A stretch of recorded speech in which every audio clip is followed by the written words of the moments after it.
Good afternoon. Welcome everyone to That's What Teens Say. My name is Jenette Jurczyk. I am the National Director of the She Said Project, the organization that created and runs this amazing program for teens.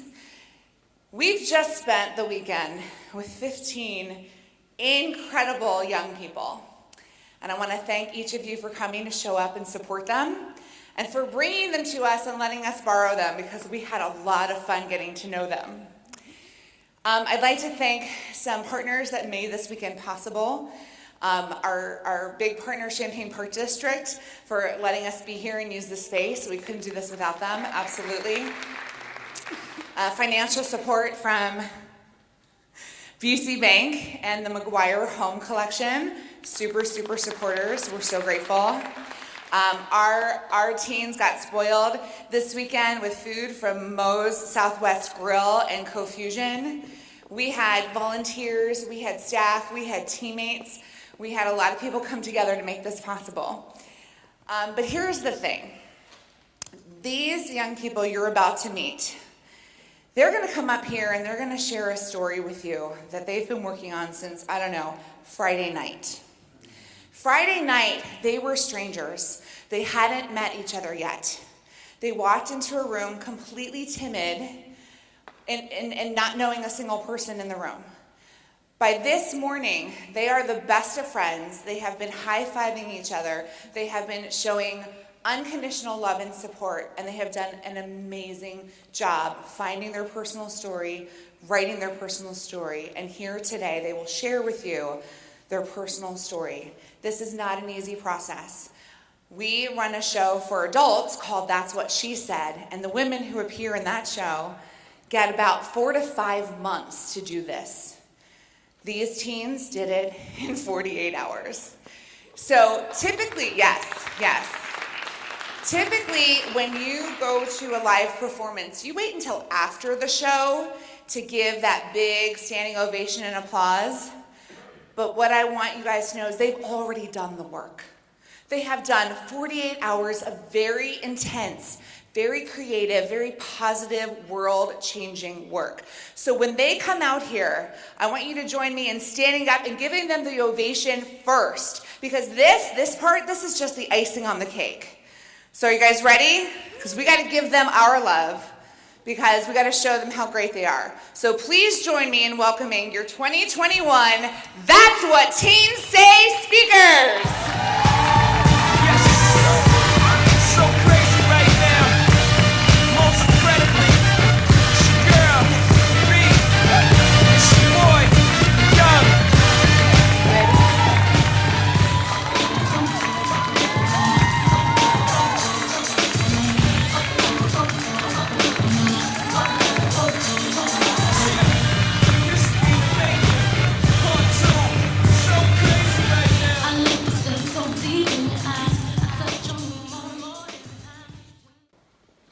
Good afternoon, everybody.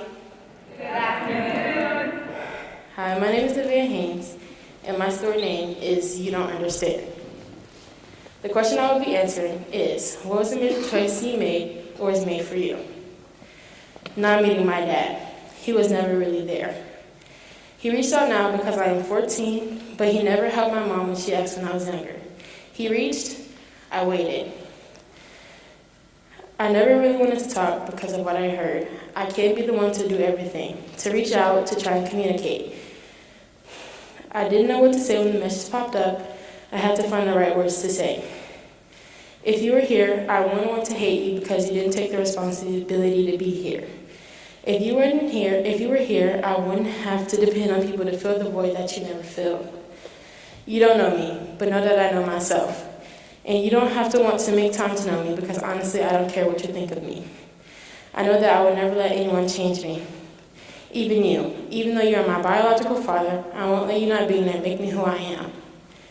I won't hold on to that pain because it is not worth my feelings. So this is me letting go of the feelings you made me feel.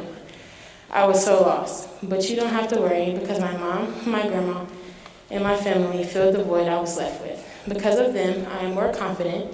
I learned to share my gifts and understand that I am enough. They taught me to put myself around people that I can trust and people that understand me. People I can be myself around so I don't have to hide the real me to fit in. I learned to make people understand and to speak up for myself. All the memories I have aren't all about learning or about bad situations. I have had some really fun memories, like arm wrestling on. Of course I lost, even using both hands. It's okay though, I'm going to win one day. As for today, I want you to know that I am confident, I am smart, I am gifted, I am safe, and I am me.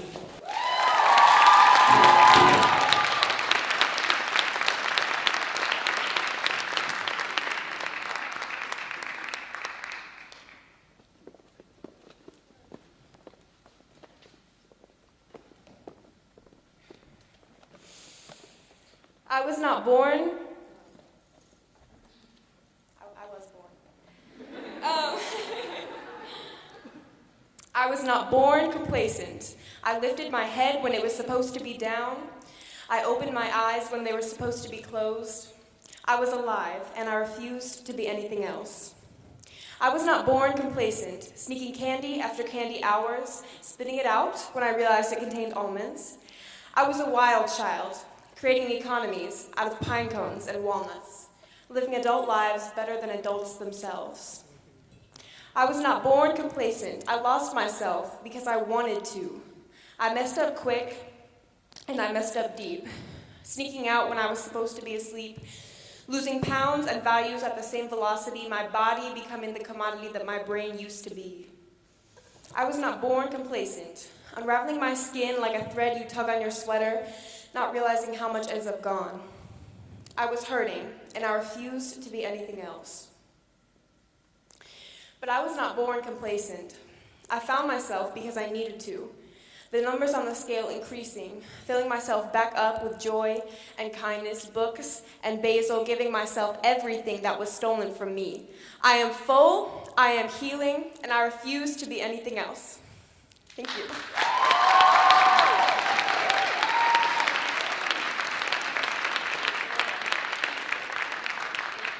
Okay, hi, my name is Justice, and I'll be reading you a story I wrote called From a Bud to Blooming.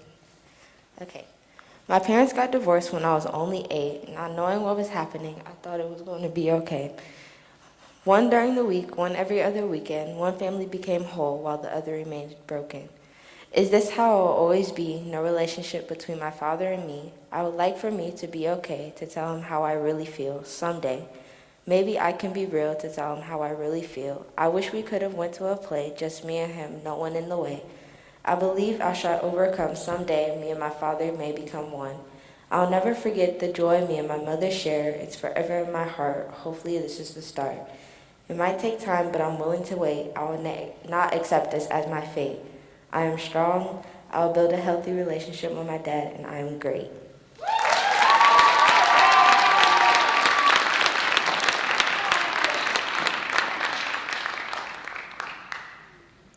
I want to use my voice for change. Ever since a young age, I always had huge goals, big goals. I've always been the type of person to help others, and I'm not afraid to stick up for anyone.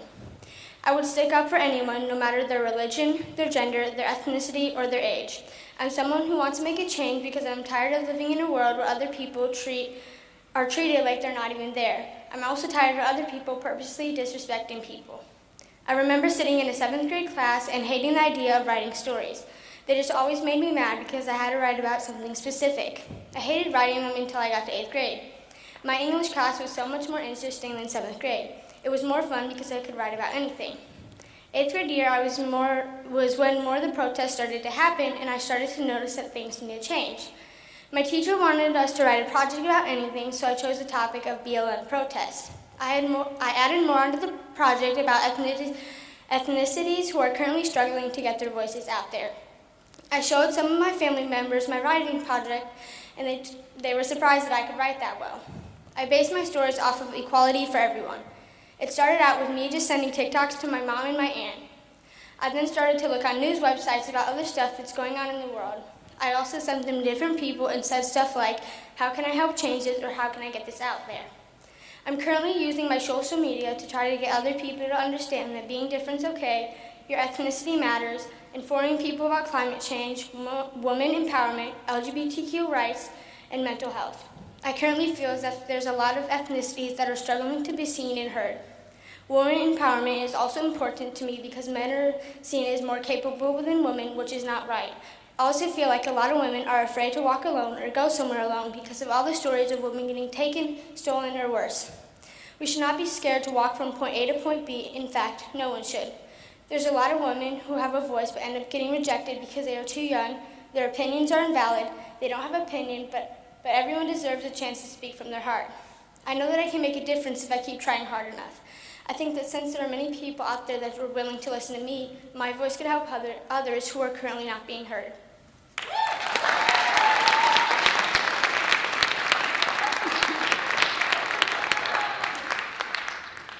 Hi, my name is Savannah, and this is The Maze of My Mind.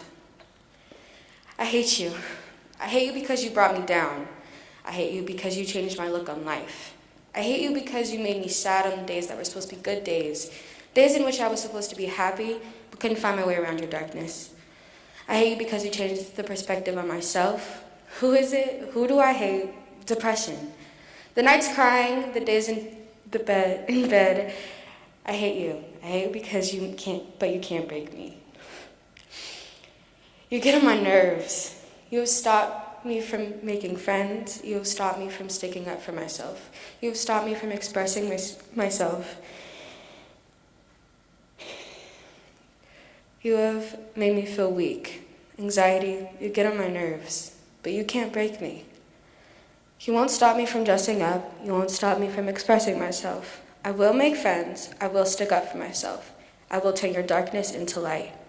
I will make sure not to let you stand in my way. You brought me down, but not anymore. You can't make me and don't define who I am as a person. Depression, I hate you. And anxiety, you get on my nerves. You are a waste of time and energy, and I will no longer give my energy to you.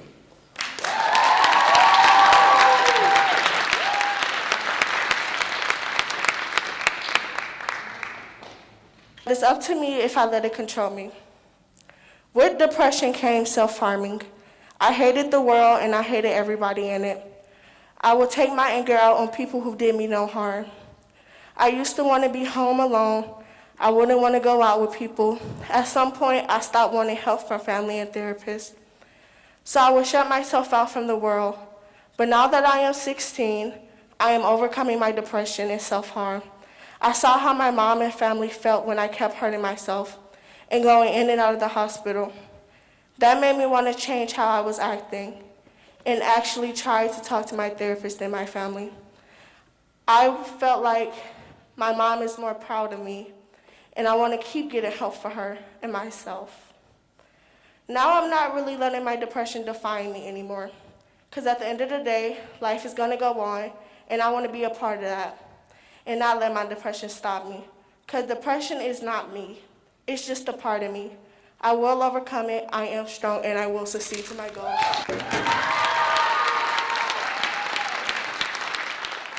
Hi, my name is Maegan, and my story is called Confidence in Myself. When I was in 3rd grade during a basketball game, I was dribbling down the court. It was 3rd quarter with 4 minutes to go. I realized in that moment that my team was only ahead by 2 points. I took a step into the 3-point line and shot. People in the bleachers and on my team were all screaming no at me. I believed in myself at that moment, and I went ahead and shot, even though people were cheering no. I made this shot, and suddenly everybody was cheering me on. Later in the game, my team started to shoot further away and even 3-point shots, trying to replicate my shot. I believed in myself enough to go for it and encourage people to do the same. Later on, people started to see that belief in me and started to see my confidence throughout the time of me playing. I was later invited to club teams because of this. Club teams brought more competitiveness to the table and encouraged me to get better. It started with confidence and positive impact, which led to recognition, opportunities, and finally the experiences. My biggest takeaway from this memory is that it all starts with confidence and belief in yourself. When you have this belief and confidence, anything is possible.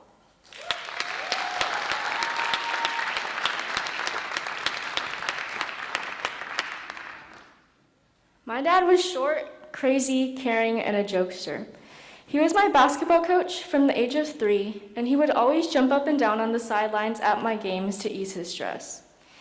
He always thought he was Ariana Grande, trying to hit the high notes, and apparently he was very fashionable, but my mom told me after he had kids, he started shopping at Costco for his clothes. He reached level 2000 and something in Candy Crush, and everyone we knew always complimented his Russian accent, although it was terrible. He was Korean, by the way. The list could go on and on. Because he always took me to practices and games, I was definitely closest with him. Unfortunately, only for 7 years. On December 4th of 2015, he passed away. It was just 7-year-old little me, my older brother, my mom, and other loved ones telling me something I didn't want to hear for a long time. I remember staying home from school for a few days and staying home from practices because as long as he wasn't there, I didn't want to be there. Everything else starts to blur after that, and there are many things that became first without having him here. However, this situation affected me in more ways good than bad. I could have stayed home every day, getting sucked under the grief and emotions, but I became a stronger person in the end. I kept improving in basketball. I traveled to places like Japan, and I came across the country to be able to share this story with you all today.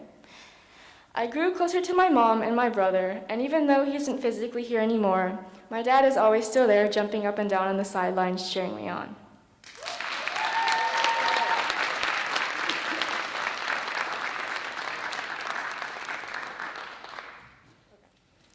Hi, my name is Lauren Payton, and I'll be talking about how my hair hates me. My hair is crazy. My hair is nappy, and my hair hates me. I've colored my hair, I've cut my hair, and I could have had really long hair, but I didn't know I could take out my dreads. Yes, I had dreads, just imagine that, okay? But it wouldn't have made much of a difference because of how tender-headed I was. I had dreads for so long, but it felt like I needed something new, something that was all me. I didn't get the chance to choose this type of hairstyle on my head, so I changed it. Now I do my own hair, and I can do anything with my hair because, to be honest, my mom doesn't really care about what I do with my hair as long as it's not too damaging. Credits to my sister. I got my hair braided for the first time last summer, and it was the best feeling in the world. Having long hair was like a dream come true. So after I took out the braids, I wanted to try doing it on my own. But every time my sister tried to explain it to me, it was a failure because not only do we have two different types of hair, but hers is kind of thinner and mine's a lot thicker, and hers is longer and mine is shorter, so it just never mix and match. But this isn't about her, this is about me. Okay, if my hair could free itself from my head, I would most definitely be bald because I've cut off my dreads, I bleached half my head, then the other half with a damaging bleach, and then I colored it purple, which faded to blue, which is now the current green. So yeah, my hair hates me. So now I have to take care of it and give it the attention it craves like any other pick-me girl I know. I've got to pick it out and moisturize, condition and wash, and give it a better life. Not like it has a life or anything, but you catch my drift. So if I do better and be better, then maybe my hair will love me.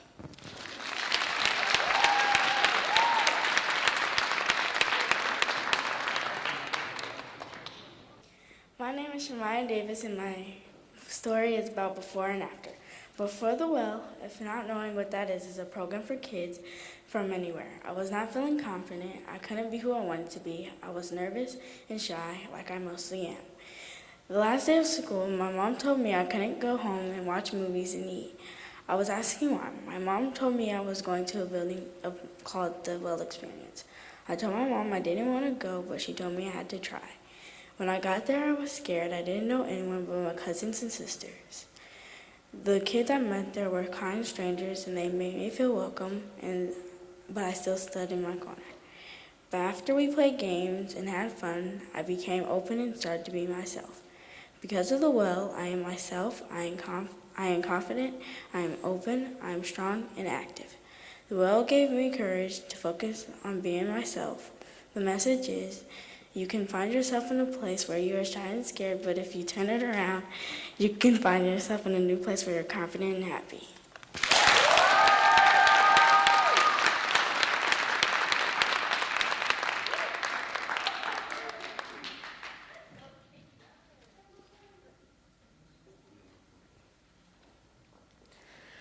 This is a story called Life with Art. Hi, my name is Kenya. I'm a 15-year-old twin sister to my brother. And today I'm going to talk about how I've been feeling depressed, angry, and also suicidal.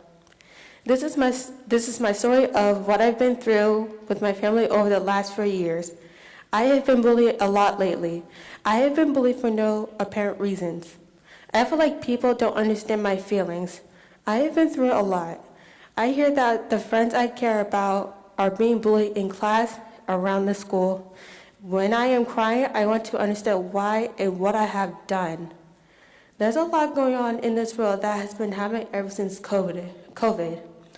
I have had a lot of problems with people since middle school.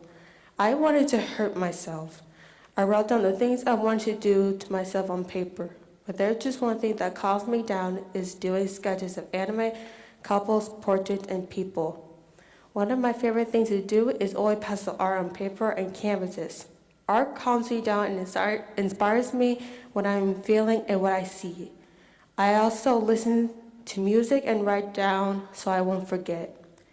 And for me, I am not going to care what people say. I am going to love myself and care for myself because I don't want to miss my goals in life like Korea, Japan, China, Thailand, California, and New York. The one that inspires me the most is Paris because it is so beautiful to see the towers and hear the music. I am going to promise myself to be happy for the rest of my life. I will be support to my mom and my family. I am confident, I am beautiful, and I am an amazing Black girl. Thank you.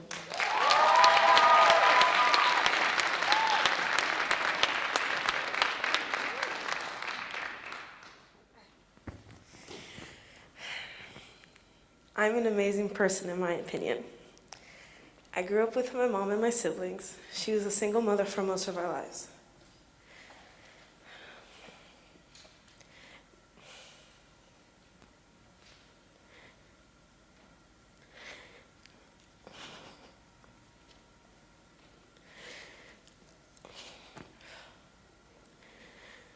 My dad left when I was younger.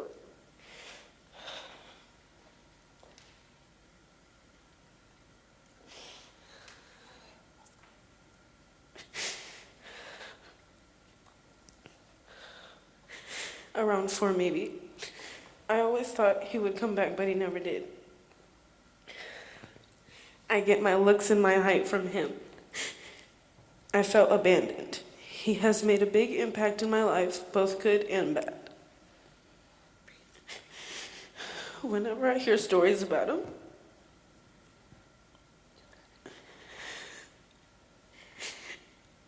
they aren't the prettiest. Moving forward, my mom really helped me throughout my life, and I love her for never giving up on me and my siblings. I love her for being there for us.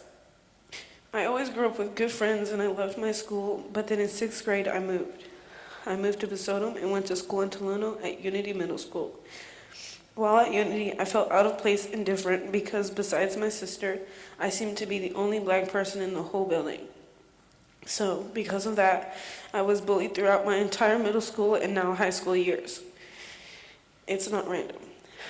Whenever I make a mistake, they are there. Whenever I say the wrong things, they are there.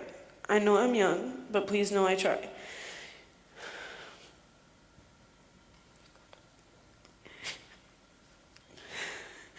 You guys hold me back and leave me to die. They take a petal and place it where it doesn't belong. They take another and keep it to themselves. I try and try to change, to grow again, and make it better. But they don't understand what I've been through. The petals float away every which way. It turns into something it wasn't meant to be. And I become broken and dark, not knowing who I was or am. People spread rumors from one mistake I make and turn it into something that didn't even happen. And they make me seem bad and people view me as bad. They leave me there to rot. Being honest the first time. Things that are important to me may not be important to someone else. Whenever someone would make a comment on something or talk poorly about something that means a lot to me, I tend to speak up about it.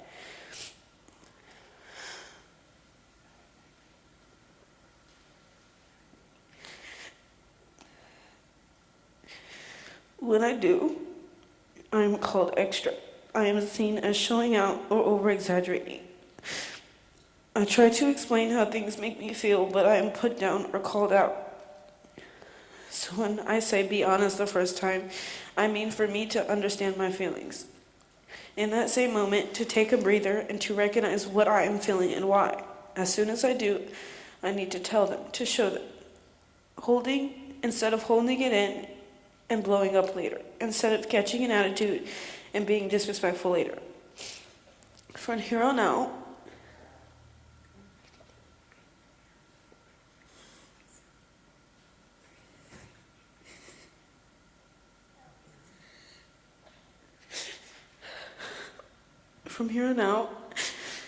I will be true to myself. I will love myself.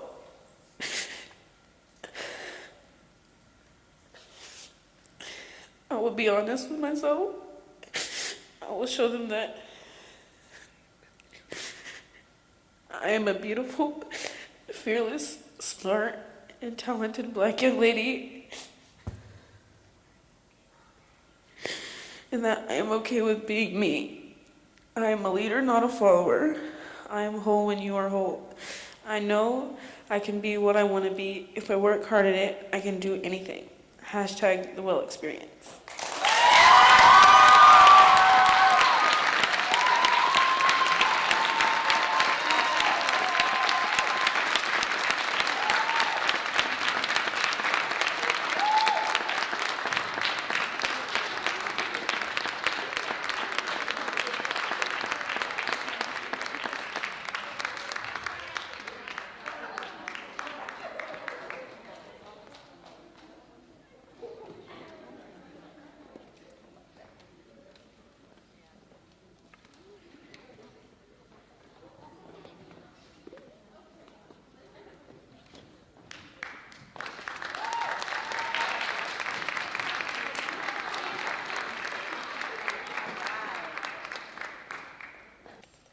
My name is Chloe Dillard, and I am an angry Black woman. And that's a fact. Though I'm not angry in all the ways you might think. I'm angry that Uggs are back in style and that Chick-fil-A is never open on Sunday. I'm angry that Silk Sonic's album was so short and Nicki Minaj never won a Grammy. But I'm also angry that I lost my entire junior year due to COVID, and there's a shooting every week in my town. I'm angry that Black history has been politicized into critical race theory, and that women's reproductive rights is a debate. You might be sitting in your seats asking, Chloe, when did you become so angry? What flipped your switch? Well, I'll tell you. I used to be a bliss child, but as we all know, ignorance is bliss. In elementary, I was Chloe Dillard, and I was a proud African-American girl. My ignorance was so bliss, I never understood that these two components, African and American, never seemed to mesh. In elementary school is when they began to teach about the country's founding. Listening as a kid, how could one not be proud of the underdog win over the British, the radical Constitution, and revolutionary views on human rights? How could I not be proud to be American? Yet, that pride was shaken in 4th grade. I remember going to an Underground Railroad museum and the crack it made in my view of America. Not only was my country responsible for horrible atrocities, but these horrible atrocities were against people who looked just like me. The freedom and the rights I believed in and loved were not meant for me. There, I had the realization my country does not have the same pride and respect towards me that I have towards it. So now, how do you reconcile these two identities, African and American? For me, I decided to divorce these two identities. My attention was towards me and the people. How can I help me and my people? But at 9 years old, who knows the answer to that? Nevertheless, that was the day I became a black woman. Pause. I know what you're thinking. You said that you were an angry black woman. So where does this anger come in? Well, February 14th, 2018, Nicholas Cruz walked into majority Stoneman Douglas High School and killed 17 people. But this was different from other shootings. I mean, at that point, school shootings were sadly the norm, and there was a moment of silence, a gun debate, but there was no real change. But this was different. There were new players to the game, teenagers actually. The one who caught my attention was Emma Gonzalez. She said, and maybe adults have gotten used to saying, it is what it is. But if us students have learned anything, it's that if you don't study, you will fail. And in this case, if you actively do nothing, people continually end up dead. So it's time to start doing something. The question posed itself, why am I not mad? I should be angry. How can I help me and my people? Well, I do what Emma did. I do what Malcolm did. Shoot, I do what Jesus did. I'ma speak up, and I'ma do what needs to be done to help me and my people. I'm an angry black woman, and the world will hear what I have to say.